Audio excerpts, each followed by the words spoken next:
Subscribe कीजिए हमारे educational channel को और बेल आइकन दबाइए सबसे पहले वीडियो पाने के लिए।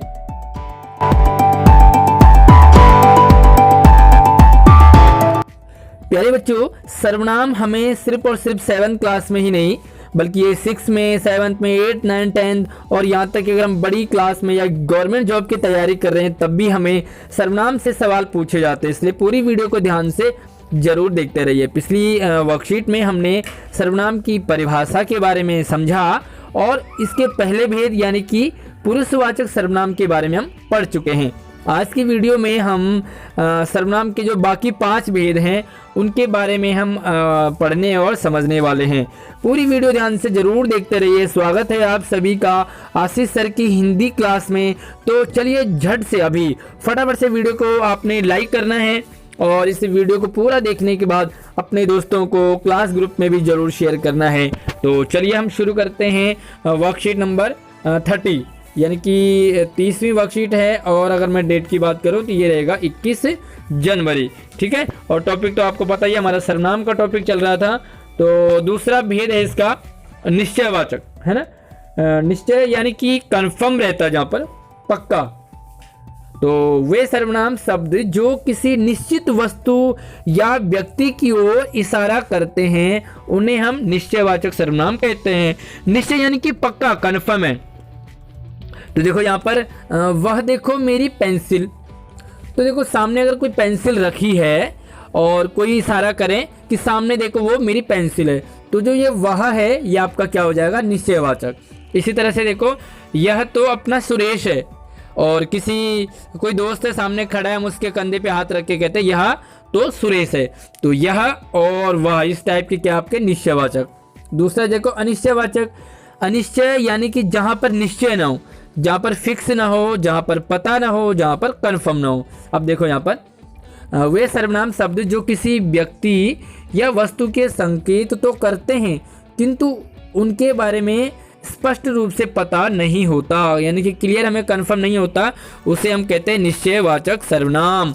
अब देखो यहाँ पर एग्जांपल देखो कि देखिए दाल में कुछ गिर गया, है ना, दाल में कुछ गिर पड़ा। तो ये कुछ है, हमें निश्चय नहीं पता कि छिपकली है कि कोई कूड़ा है, कोई पत्ता है या क्या गिर गया, कुछ पता नहीं, है ना। इसी तरह से देखो दरवाजे के पीछे कोई छुपा है। अब कोई ये कौन है, निश्चय नहीं है। इसी तरह से कई बार हम कह देते हैं चाय में थोड़ी सी चीनी डाल दो, है ना, या दाल में थोड़ी नमक कम है। तो ये थोड़ी, कुछ, कोई, इस तरह से क्या है आपके अनिश्चय है, यानी कि कंफर्म नहीं है कि चाय में कितनी चीनी डालनी है। 1 चम्मच कहेंगे तो फिक्स हो जाएगा, लेकिन अगर हम कुछ कहें, थोड़ी कहें, जरा सा कहें तो ये हमारा अनिश्चय है। इसी तरह से देखो प्रश्नवाचक। प्रश्न का होता है सवाल यानी कि क्वेश्चन। अब देखो यहाँ पर जिन सर्वनाम शब्दों से किसी प्राणी या वस्तु या घटना के प्रति प्रश्न या संकेत होता है उसे हम प्रश्नवाचक सर्वनाम कहते हैं, यानी कि कोई सवाल हो यहाँ पर। अब देखो सवाल कैसे हैं, जैसे कौन आया है। अब देखो सवाल तो ऊपर में अनिश्चयवाचक में भी था कि पीछे कोई छुपा है, लेकिन वो क्या है, एक निश्चय नहीं था। जब हम यहाँ पर प्रश्नवाचक में देखते हैं तो यहाँ पर कौन, क्या, इस तरह से आते हैं। जैसे कौन आया है ना, और क्या मनीष पास हो गया। इस तरह से आपके जो प्रश्नवाचक सर्वनाम कौन, क्या, इस तरह से। और अगला देखो संबंधवाचक। संबंधवाचक को थोड़ा सा आपने अच्छे से समझना है क्योंकि थोड़ा ये हल्का सा इसमें टाइम लगता है समझने में। अभी देखो एग्जाम्पल से, जो सर्वनाम किसी दूसरी संज्ञा या सर्वनाम से संबंध दिखाने के लिए प्रयुक्त हों, यानी कि एक संज्ञा दूसरी संज्ञा का संबंध बताते हो, संज्ञा या सर्वनाम का, उसे हम संबंधवाचक यानी कि रिलेशन एक दूसरे का। अब देखो कैसे, यहाँ पे देखो जो मेहनत करेगा वह सफल होगा।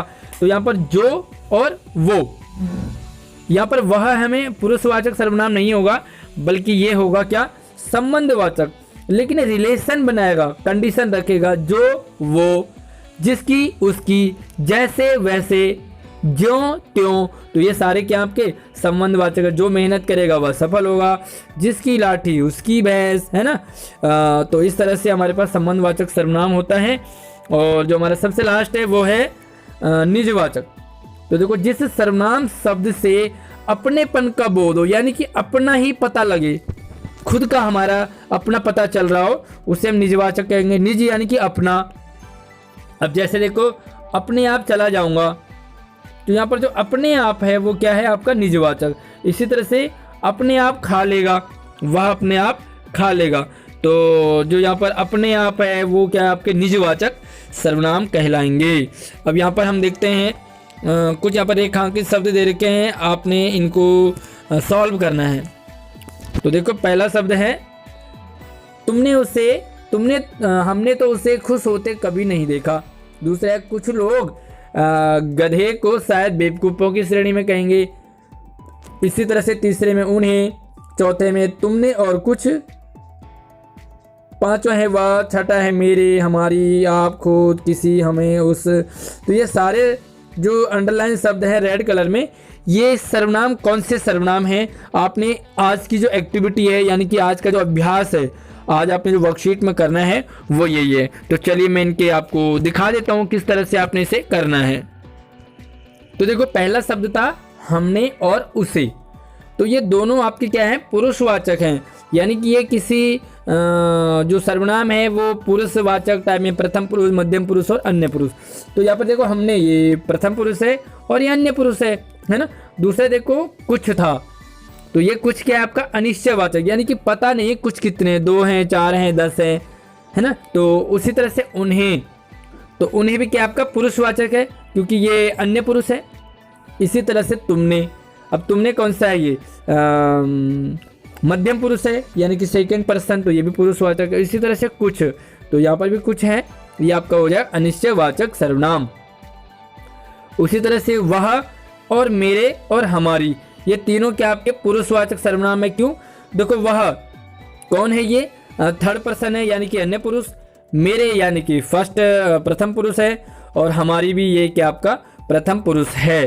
तो इस तरह से आपके 7 हो गए। और 7 हम आगे देखते हैं। आपने इन्हें अपने अभ्यास जो कार्य है उसमें करना है। और यहाँ पर देखो अगला है आप खुद। तो देखो आप खुद का मतलब क्या? यहाँ पर निजवाचक है, यानी कि अपने लिए बात हो रही है। इसी तरह से उस और हमें, ये क्या है आपके पुरुषवाचक सर्वनाम है। किसी यानी कि अनिश्चयवाचक है, किसी यानी कि पता नहीं है, अनिश्चय है। और अगला है यही, तो यही क्या आपका निश्चयवाचक है। जैसे हम कहते हैं यही वह जगह है, या यही मेरी पेन है, यही मेरी किताब है, यही मेरी बहन है, तो यही क्या आपका निश्चयवाचक। इसी तरह से कौन, तो कौन क्या है आपका? ये प्रश्नवाचक हो जाएगा, बाहर कौन है। और कुछ, ये कुछ तो आपको पहले पता है, ये अनिश्चयवाचक है, जैसे दाल में कुछ गिर गया है। अपने आप, तो जैसे जैसे आप खुद है उसी तरह से अपने आप आपका क्या है? निजवाचक सर्वनाम है। और इसके साथ ही इधर, तो जो इधर रहेगा वो क्या रहेगा? निश्चयवाचक, यानी कि आप किसी को भी करें इधर आओ, तो वो क्या आपका निश्चयवाचक है। उम्मीद करूंगा आज की वीडियो आपको समझ आई होगी। सर्वनाम को आप अच्छे से समझ गए होंगे। सर्वनाम के जो 6 भेद हैं उन्हें अच्छे से आपको समझ आ गया होगा। कोई भी डाउट हो मुझे कमेंट कर सकते हैं। वीडियो को लाइक कीजिए, शेयर कीजिए अपने सभी दोस्तों और क्लास ग्रुप पे। साथ ही नई वीडियो के लिए हमारे चैनल को सब्सक्राइब करके बेल आइकन जरूर प्रेस कीजिए। धन्यवाद।